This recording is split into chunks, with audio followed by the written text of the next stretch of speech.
Today we are going to discuss about fever, its patterns and its mechanism. Fever को pyrexia भी बोलते हैं। Definition के according देखें तो जब बॉडी का टेम्परेचर नॉर्मल रेंज से अनयूजुअली इंक्रीज हो जाता है तो इसे फीवर, पायरेक्सिया या आम ज़बान में बुखार कहते हैं।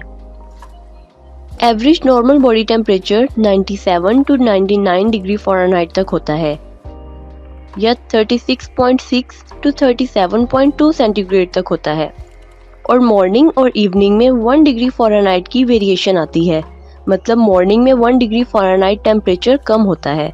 सो अगर बॉडी टेम्परेचर 99 फ़ारेनहाइट से इंक्रीज हो जाएगा तो इसे फीवर कहेंगे। अब पता कैसे चलेगा कि फीवर लो ग्रेड है या हाई ग्रेड? सो इसके लिए फीवर की क्लासिफिकेशन की गई है, that is low pyrexia, moderate pyrexia, high pyrexia and hyper pyrexia. Low pyrexia में टेम्परेचर 100 डिग्री फ़ारेनहाइट से राइज नहीं होता। मॉडरेट पायरेक्सिया में बॉडी टेम्परेचर 100 to 103 फ़ारेनहाइट के दरमियान रहेगा।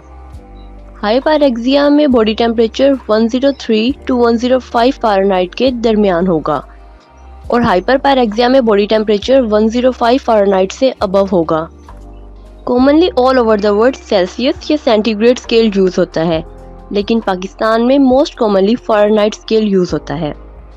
फीवर की डिफरेंट कॉजेज़ हो सकती हैं, लाइक इन्फेक्शन जो बैक्टीरियल भी हो सकती है और वायरल भी, allergic reactions, malignancies, surgical trauma, embolism या थ्रोम्बोसिस, हेड स्ट्रोक या डिहाइड्रेशन की वजह से भी बॉडी टेम्परेचर इंक्रीज हो सकता है।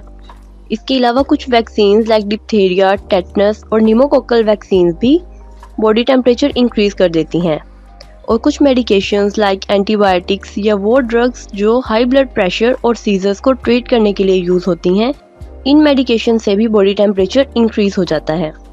और inflammatory conditions like rheumatoid arthritis से भी बॉडी टेम्परेचर इंक्रीज हो जाता है। अब बात करते हैं फीवर की टाइप्स या पैटर्न के बारे में।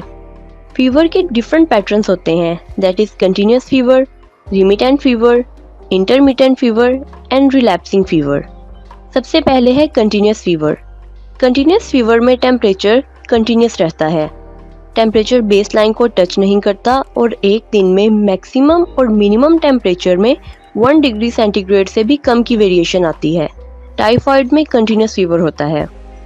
नेक्स्ट है रिमिटेंट फीवर। रिमिटेंट फीवर में भी टेम्परेचर बेसलाइन को टच नहीं करता, लेकिन इसमें डेली वेरिएशन 2 डिग्री सेंटीग्रेड या 3 डिग्री फ़ारेनहाइट से ज़्यादा की होगी। इन्फेक्शन की वजह से फीवर रिमिटेंट टाइप का होता है। Next is intermittent fever. Intermittent fever कुछ घंटों के लिए प्रेजेंट होता है, उसके बाद फीवर फ्री इंटरवल आ जाता है। मलेरिया इंटरमिटेंट फीवर की एग्जाम्पल है। इंटरमिटेंट फीवर की फॉलोइंग सब टाइप्स होती हैं, that is quotidian fever, tertian fever and quartan fever. Quotidian fever में डेली कुछ घंटे के लिए फीवर अकर होता है। टर्शियन फीवर में ऑल्टरनेट डेज पे अकर होता है, मतलब एक दिन फीवर होगा, नेक्स्ट डे नहीं होगा, उससे अगले दिन फिर फीवर हो जाएगा। कॉटन फीवर में 2 डेज का इंटरवल होता है। लास्ट वन है रिलैप्सिंग फीवर। इस पैटर्न में फीवर सेवरल डेज के लिए प्रेजेंट होता है और फिर सेम ड्यूरेशन का फीवर फ्री इंटरवल आता है और साइकिल रिपीट होता रहता है। अब बात करते हैं फीवर के मैकेनिज्म या पैथोफिजियोलॉजी के बारे में कि बॉडी का टेम्परेचर राइज कैसे होता है। एक्चुअली फीवर बॉडी का डिफेंसिव रिएक्शन है इन्फेक्शियस डिजीजेस के अगेंस्ट। जब वायरस और बैक्टीरिया बॉडी में एंटर होते हैं तो टिश्यू को डैमेज करना स्टार्ट कर देते हैं। इस टिश्यू डैमेज और इंजरी की वजह से इम्यून सिस्टम एक्टिवेट हो जाता है और पायरोजेंस प्रोड्यूस होते हैं। अब ये केमिकल्स मतलब पायरोजेंस ब्लड स्ट्रीम में ऐड होके ब्रेन तक पहुंचते हैं और हाइपोथैलेमस की फंक्शनिंग को डिस्टर्ब कर देते हैं। हाइपोथैलेमस ब्रेन का पार्ट है जिसका फंक्शन बॉडी टेम्परेचर को सेट पॉइंट पे रेगुलेट करना होता है। अब होता यह है कि पायरोजेंस हीट सेंसिंग न्यूरॉन्स को इनहिबिट करते हैं और कोल्ड सेंसिंग न्यूरॉन्स को एक्साइट कर देते हैं। इन टेम्परेचर सेंसर्स की ऑल्ट्रेशन की वजह से हाइपोथैलेमस को लगता है कि बॉडी का टेम्परेचर लो हो रहा है, जिसके रिस्पॉन्स में हाइपोथैलेमस बॉडी का टेम्परेचर नॉर्मल से इंक्रीज कर देता है, जिसे हम फीवर या पायरेक्सिया बोलते हैं।